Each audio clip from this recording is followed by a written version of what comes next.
Mi esposa les dijo a otras personas que yo era un vago por no estar presente en el nacimiento de su hijo fruto de una aventura. Así que hice una publicación impactante y revelé sus mentiras al mundo. Mi esposa Cynthia, de 40 años, se embarazó en contra de mi voluntad después de que habíamos hablado y acordado no tener más hijos. Ya tenemos 4.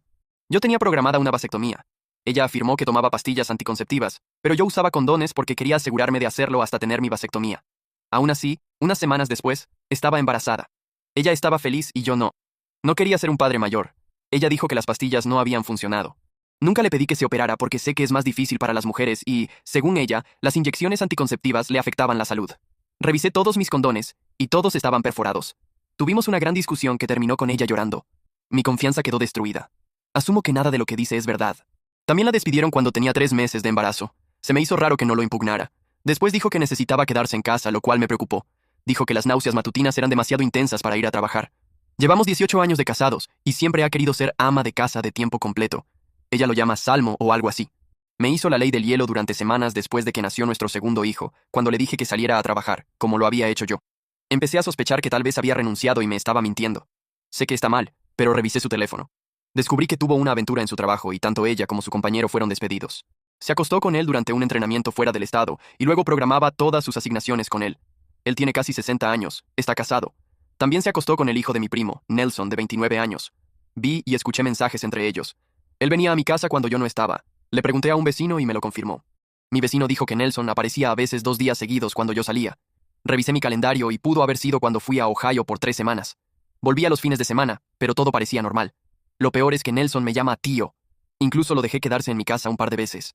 Ella también utilizó a nuestros propios hijos como palanca, prometiéndole a Nelson que podría verlo si no la presionaba y mantenía la boca cerrada. Básicamente lo puso en un tipo de papel de padrastro. Le dijo que el embarazo era de él.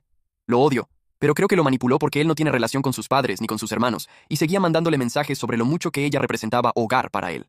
Me volví loco y la desperté. Ella trató de afirmar que ambos hombres la habían agredido sexualmente. Luego dijo que la presionaron, porque los confronté a ambos. Me puse en contacto con su excompañero de trabajo por redes sociales, pero me bloqueó después de un par de mensajes. Nelson se puso agresivo y pudo haber terminado en una pelea real si lo hubiera confrontado más. De cualquier manera, la prueba de paternidad dio negativo. Me mudé y contraté a un abogado. Fue un parto de un bebé que nació sin vida. Aunque no fuera mío, se sintió muy oscuro y extraño. Les ofrecí a mis hijos apoyo emocional, pero no le permitía a ella desahogarse conmigo. Tuve que obtener una orden judicial para hacer pruebas de ADN a todos nuestros hijos. Y resultaron ser míos.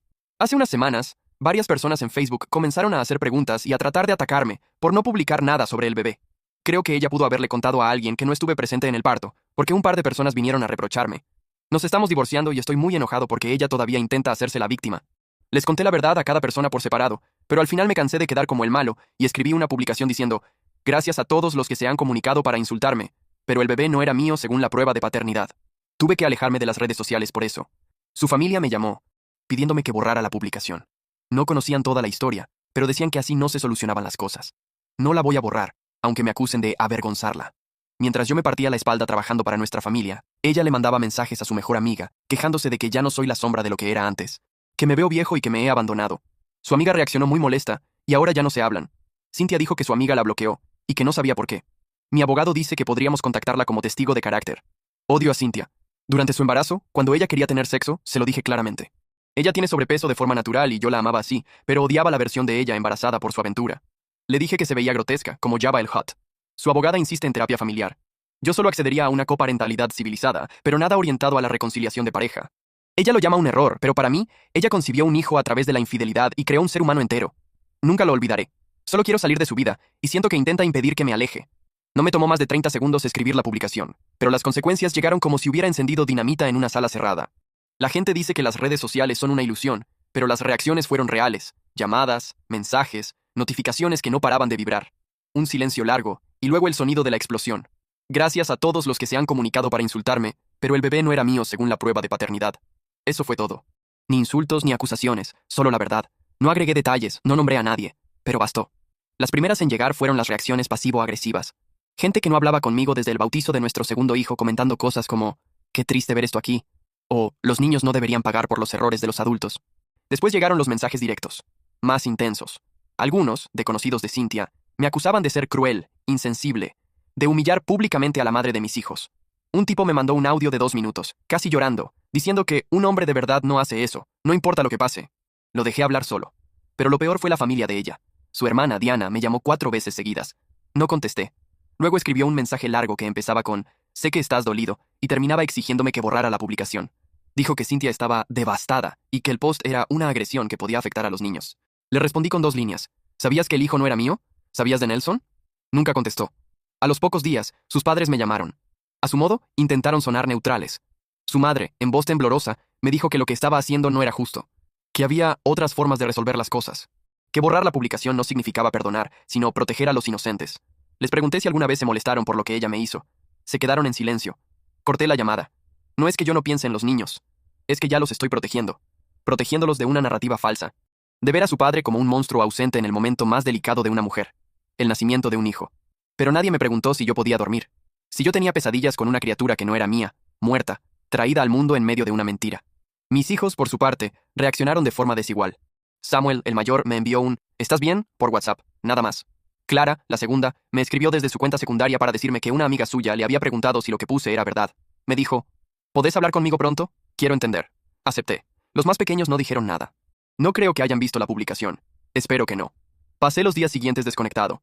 No cerré las redes, pero eliminé las aplicaciones del celular. Silencié a todos los contactos que no fueran mis hijos, mi abogado y 2 amigos contados. Me obligué a no mirar comentarios ni responder indirectas. Fue difícil. Una parte de mí quería seguir disparando, escupiendo verdades, publicando capturas de pantalla, pruebas. Pero otra parte, la que apenas podía respirar después de tantos años de tensión, solo quería silencio. Cynthia no me escribió directamente. Pero sé que vio todo. Sé que leyó cada palabra. Y sé que esperó que me arrepintiera, que cediera, que lo borrara. No lo hice, y no lo haré. Mi abogado me dijo que, si querían, podían intentar alegar difamación.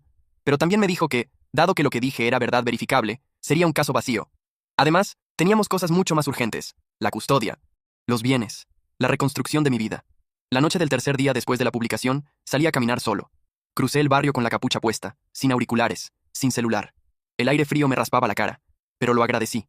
Caminé hasta el pequeño parque donde solíamos llevar a los niños cuando eran chicos. Me senté en un banco bajo el árbol donde Clara una vez me dijo que quería ser veterinaria. Pensé en lo que se había roto, en todo lo que no volvería. No sentí alivio, ni orgullo, solo un cansancio seco, como si me hubieran vaciado con una cuchara. Pero también, por primera vez, no sentí miedo de lo que dirían los demás. Y eso, de algún modo, fue un principio. Había algo siniestro en la calma con la que Cynthia me respondía a los correos ahora. Firmaba como si todo fuera un trámite. Quedo atento a tu propuesta de horarios de visita. Por favor, hacelo llegar por vía formal.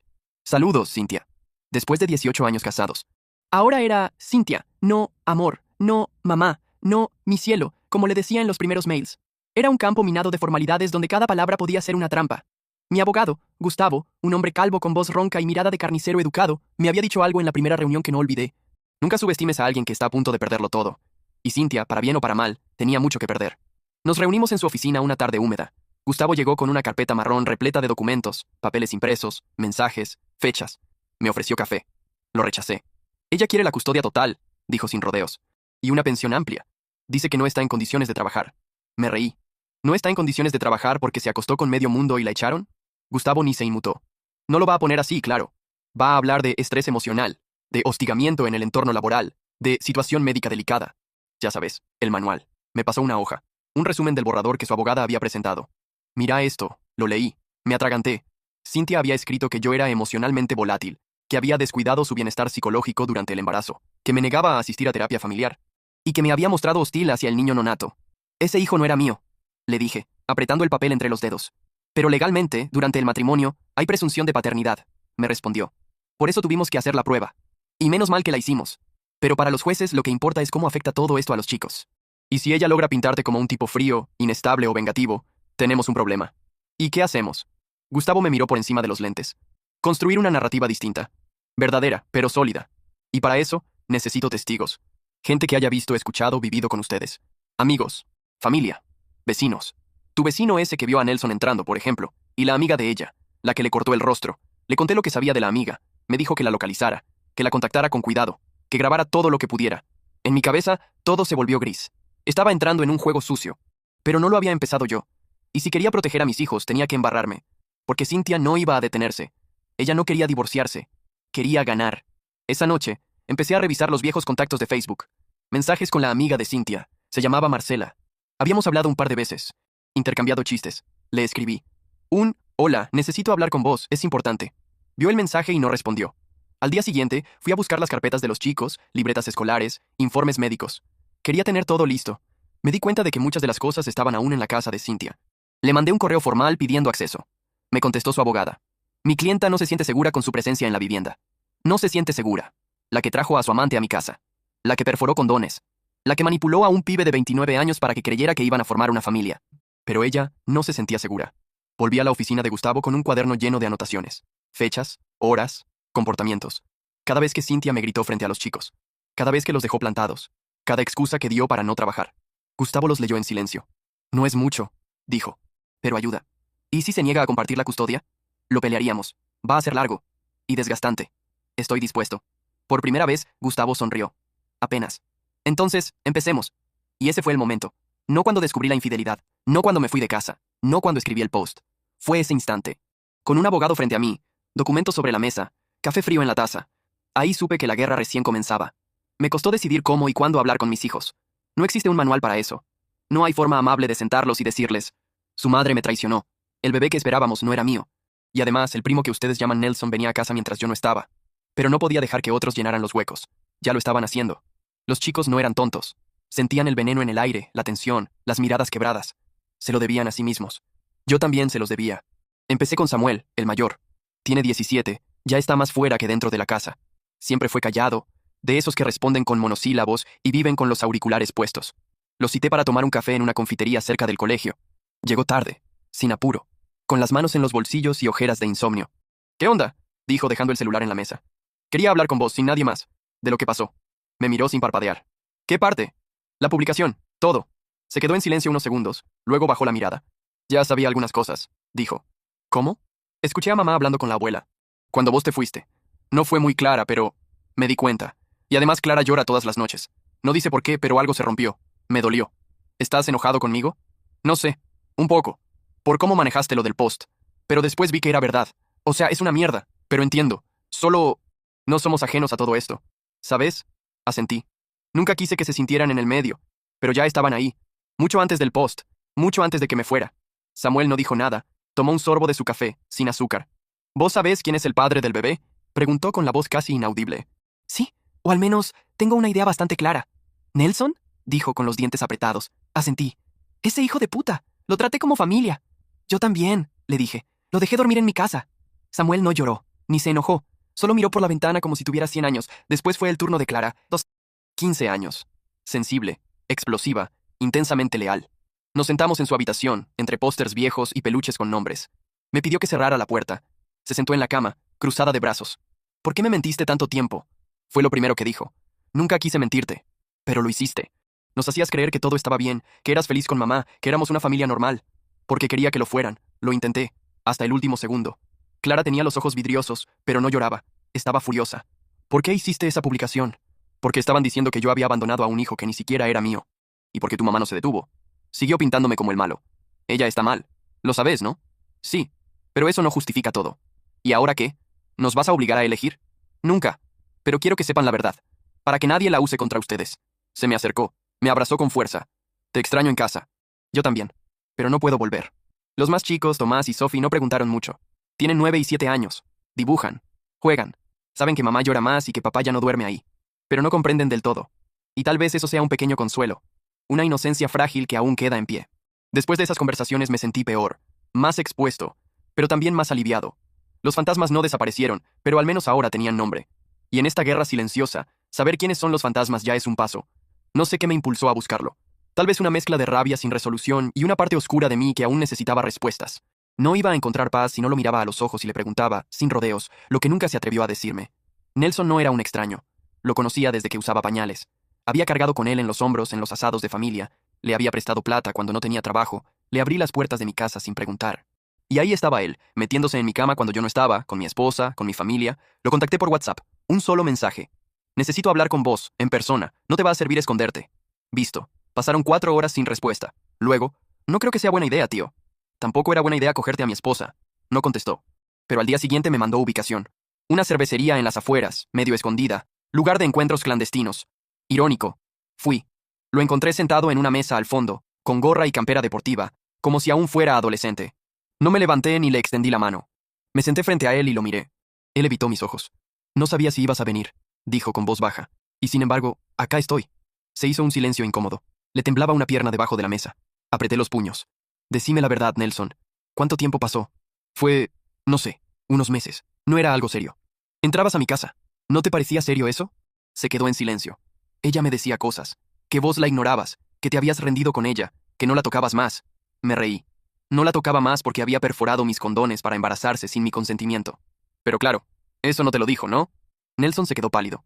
Bajó la cabeza. Ah, ella decía que estaba sola, que nadie la escuchaba. Yo tampoco tengo familia, y pensé... No sé qué pensé. Me agarró en un momento jodido. ¿Y te hizo sentir parte de algo? Asintió, casi avergonzado. Me hablaba de los chicos. Me decía que me necesitaban, que el bebé era mío. Y lo era. Tragó saliva. Ella decía que sí.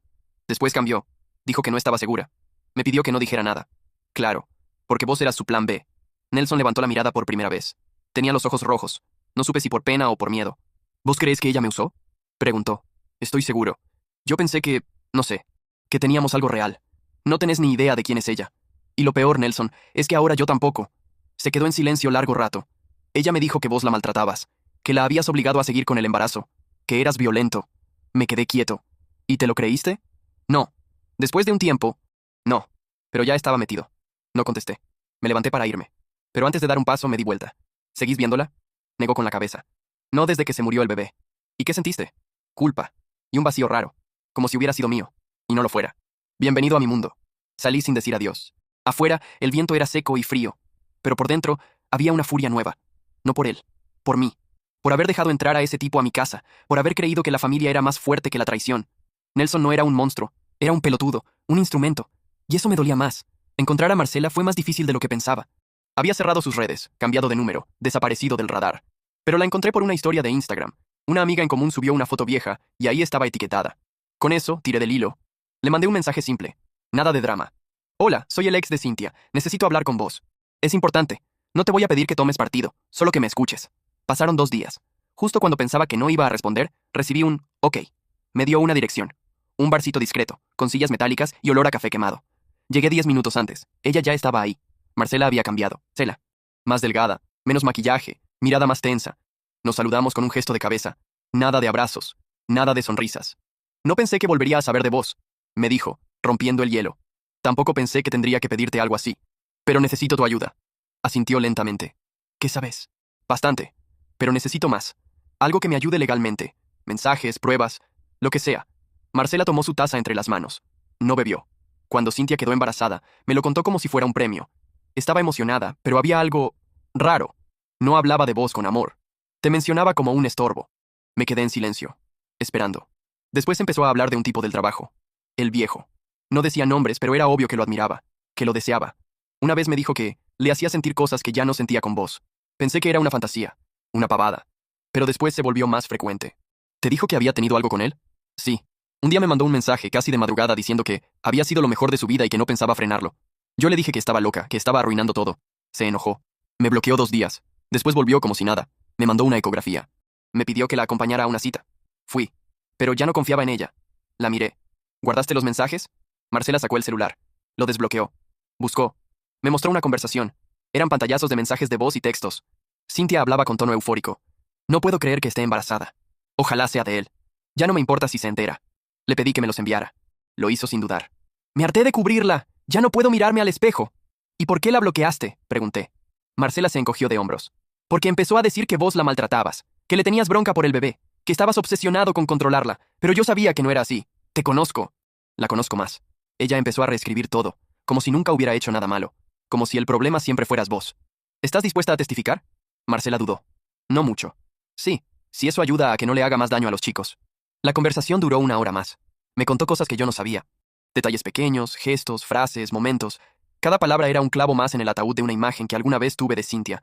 Una imagen que ya no existía. Al salir, le agradecí. Me dijo, no lo hagas por venganza. Hacelo porque los chicos necesitan una versión de la verdad que no esté contaminada. Asentí.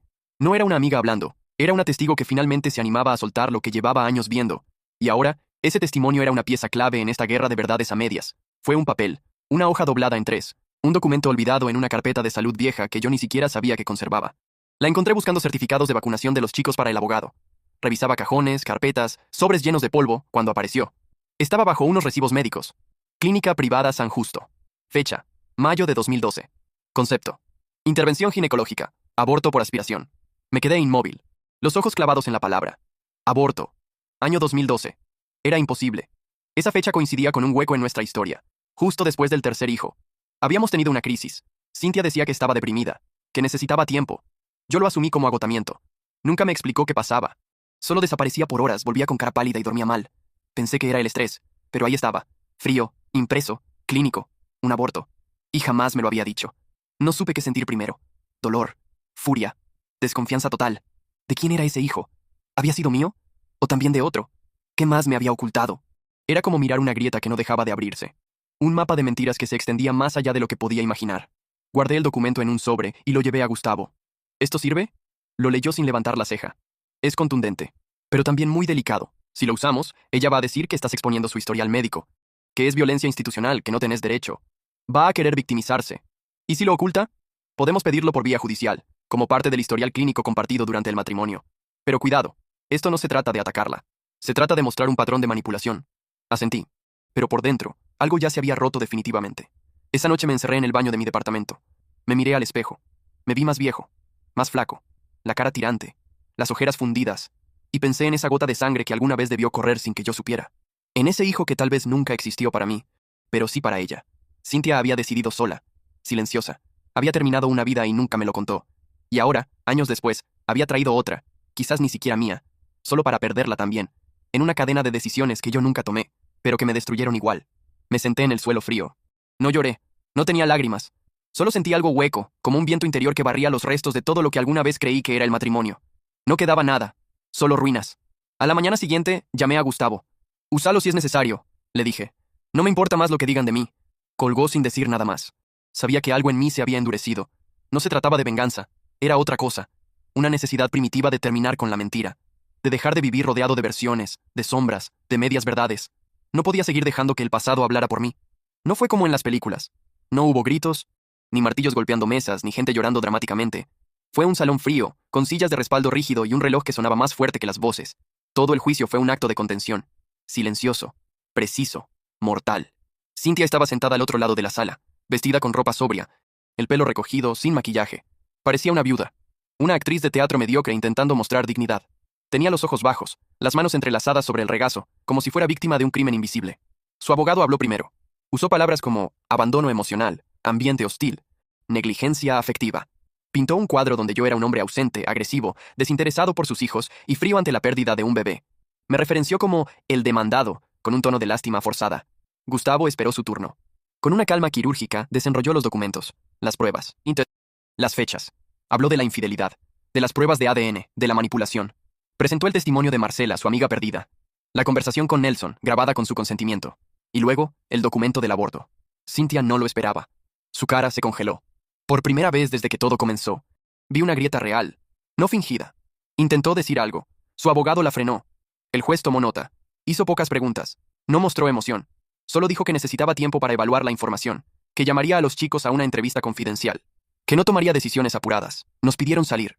Ya en el pasillo, Gustavo me miró. ¿Fue bien? ¿Eso qué significa? Que la imagen que ella intentó construir se cayó. No la demolimos. La dejamos desmoronarse sola. Vi salir a Cynthia poco después. Su abogado la tomó del brazo. Ella caminaba rígida, sin mirar a nadie. Cuando cruzamos miradas, vi algo que nunca había visto antes en ella. Miedo. Miedo real. No de perder un juicio.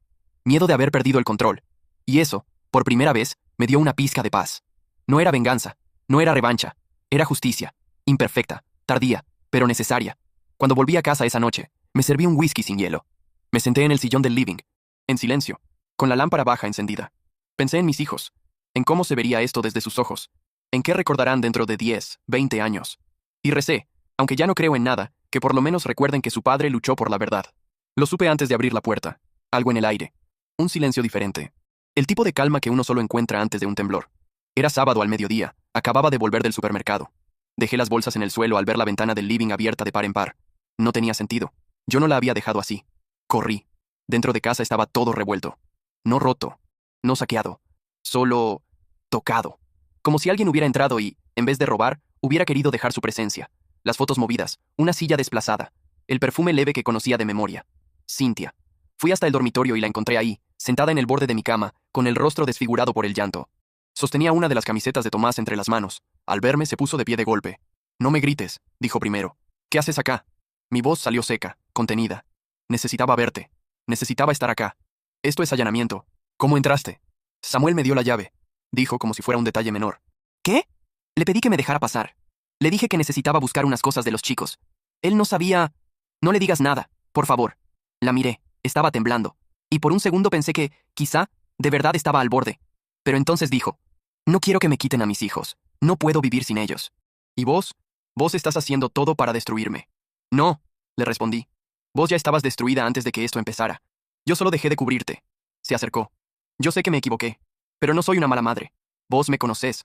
Vos sabés cómo soy. Justamente por eso. Intentó tocarme el brazo. Retrocedí. No más, Cynthia. Esto se terminó. No podés venir cuando quieras. No podés manipular a los chicos para que te abran la puerta. No más. Se quebró. Se dejó caer al suelo.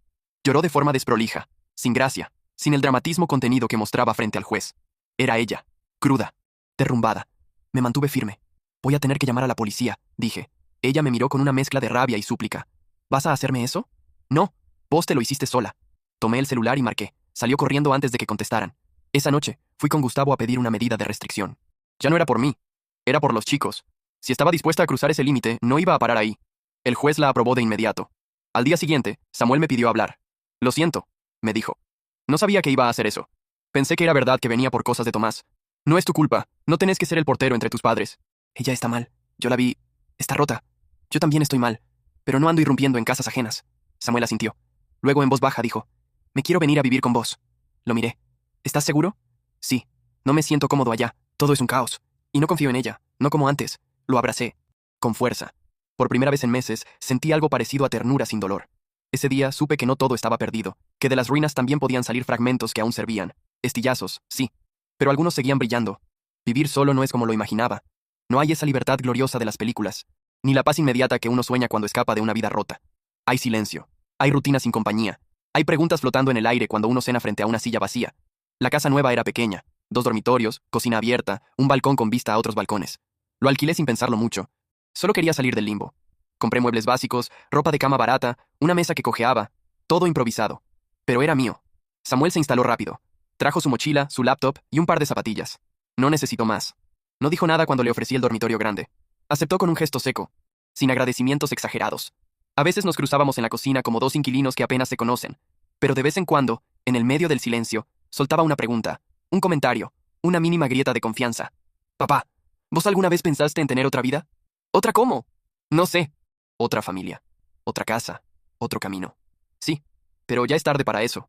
Él no dijo nada más, pero me miró como si entendiera. Intenté reconectar con amigos viejos, gente que había perdido en el camino. Algunos respondieron, otros no.